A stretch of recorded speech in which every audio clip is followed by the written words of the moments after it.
Hello दोस्तों। आज मैं बात करूंगा नागराज डाइजेस्ट 13 के बारे में। और इस डाइजेस्ट में 3 कॉमिक शामिल हैं। पहली कॉमिक है फिर आया नागदंत। सेकंड कॉमिक है नागराज और नगीना। थर्ड कॉमिक है नागराज और मिस किलर। और मैंने ये डाइजेस्ट 2014 में ख़रीदी थी, लेकिन उससे पहले मैं बता दूं कि मेरे पास नागराज और नगीना जो कि 30 रुपीज़ की रीप्रिंट है, जो मुझे 2013 में मिली थी। और नागराज और मिस किलर जो 20 रुपए की रीप्रिंट है। और ये कॉमिक मुझे लगभग, जहाँ तक मुझे याद है कि 2010, जहाँ तक मुझे याद है 2010 या 11 में मुझे ये कॉमिक्स मिली थी। और काफ़ी लंबे टाइम से मैं फिर आया नगदंत कॉमिक को ढूंढ रहा था, लेकिन ऑफ कोर्स वही बात है कि ये कॉमिक्स कहीं पर मिल नहीं रही थी। तो इस चक्कर में ये पूरी डेस्ट को दोबारा से ख़रीदा।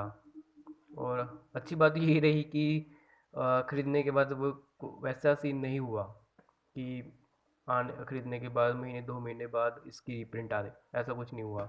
जब इसकी रीप्रिंट आई तो वही है कि 60 रुपये इसकी रीप्रिंट थी। और आज की डेट में तो एक ही कॉमिक 120 रुपीज़ की है, और ये डेस्ट भी 120 रुपीज़ की थी। और मेरा एक फ़ायदा ये भी हुआ कि जो मेरे पास नागराज और मिस्किलर वाली कॉमिक थी, ये इसकी कंडीशन काफ़ी ख़राब हो चुकी थी। हालांकि अब काफ़ी हद तक मैंने इसको रिस्टोर तो किया है, लेकिन वो भी बात है कि थोड़ी सी हालत खस्ता हो गई थी। और कोई अफसोस नहीं है कि मेरे पास इन कॉमिक्स का डबल हो, मतलब मेरे पास डबल कॉपीज़ हो गई है। और इस कॉमिक का भी कोई अफसोस नहीं है, क्योंकि आर्ट वर्क काफ़ी ज़्यादा अच्छा है इन सभी कॉमिक्स का। चलो मैं फाइनली बात करता हूँ कॉमिक्स के बारे में। सबसे पहली कॉमिक के बारे में बताता हूँ। तो इसमें ऐसा है कि जैसे टाइटल है फिर आया नागदंत। जैसे कि मैंने आपको इच्छाधारी नागराज सीरीज़ में बताया था कि नागराज डुप्लीकेट आता है जो तबाही फैलाता है, और जो कि असल में नागदंत निकलता है। फिर नागराज उसको कैद करता है। फिर वो किसी तरह से नागराज के चंगुल से फिर से भाग निकलता है। तो इसी कॉमिक में उसका रिटर्न होता है। और वैसे देखा जाए तो इस कॉमिक में ग्रेट गन मास्टर हुड, जिसको हमने ताजमहल की सॉरी जादूगर शकूरा सीरीज़ में देखा था और नागराज की पहली कॉमिक में भी देखा था, वो इस कॉमिक का मेन विलन होता है। और जो इसकी बेटी होती है सिल्विया हुड। और इस कैरेक्टर को हमने वैसे नरकनाशक सीरीज़ में भी देखा हुआ है। और जहाँ तक मुझे पता है कि सर्वनायक के आई थिंक सर्वरन कॉमिक में देखा है इसको दोबारा से। तो इसमें वही है कि सिल्विया को नेवले की ताकत मिल जाती है समहाउ। अगर मैं स्टोरी और कॉन्सेप्ट के बारे में बात करूँ तो स्टोरी बहुत ही ज़्यादा मज़ेदार है। आर्ट वर्क भी काफ़ी ज़्यादा अच्छा है। आप क्लियर कट देख सकते हो कि आर्ट वर्क कितना ज़्यादा अच्छा है। फिर जैसे मैं बताया कि इसी कॉमिक में नागदंत, क्योंकि टाइटल यही है तो नागदंत की वापसी होती है। और हाँ, एक एक बात और बता दूँ कि जो ये तीनों कॉमिक्स है, राज कॉमिक्स ने फिर से इन तीनों कॉमिक्स को रिप्रिंट किया है। अब यहाँ पर नागदंत जब आता है तो वो अपनी थोड़ी बैक स्टोरी बताते हैं कि वो कैसे ये सब उसने मतलब इच्छाधारी नागराज सीरीज़ के बाद, मतलब जब वो भागा था तो उसने क्या कुछ किया। बहुत ही अच्छी स्टोरी लाइन और आर्ट वर्क है।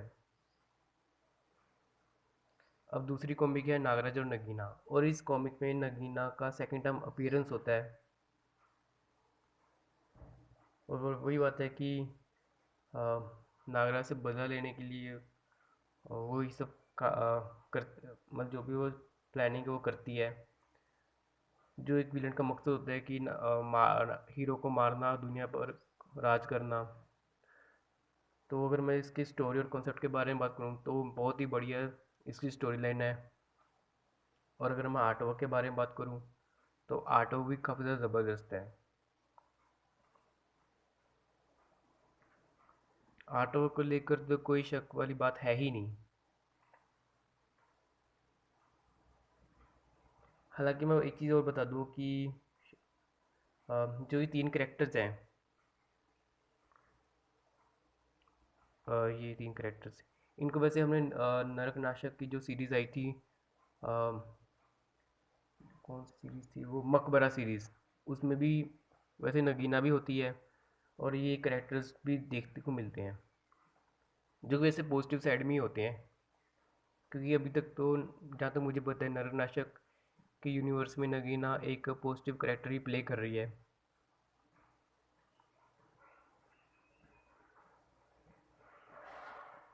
स्टोरी लाइन और आर्ट वर्क बता देता हूँ कि काफ़ी ज़्यादा अच्छे हैं। अब लास्ट कॉमिक आती है नागराज और मिस किलर। तो वही बात है कि इसमें नागराज की भिड़ंत मिस किलर से होती है। अगेन स्टोरी और आर्ट वर्क बहुत ज़्यादा ज़बरदस्त है।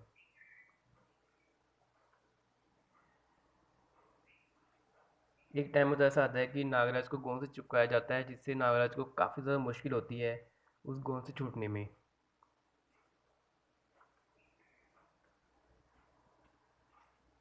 मतलब आपको इन तीनों कॉमिक्स में काफ़ी ज़्यादा एक्शन देखने को मिलेगा।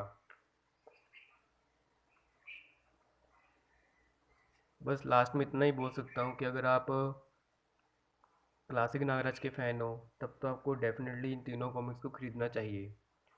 अगर आप क्लासिक नागराज के फ़ैन नहीं भी हो और अगर आप एक अच्छी स्टोरी लाइन हो और आर्ट वर्क को एंजॉय करना चाहते हो, तब भी आप इन तीनों कॉमिक्स को आराम से खरीद सकते हो।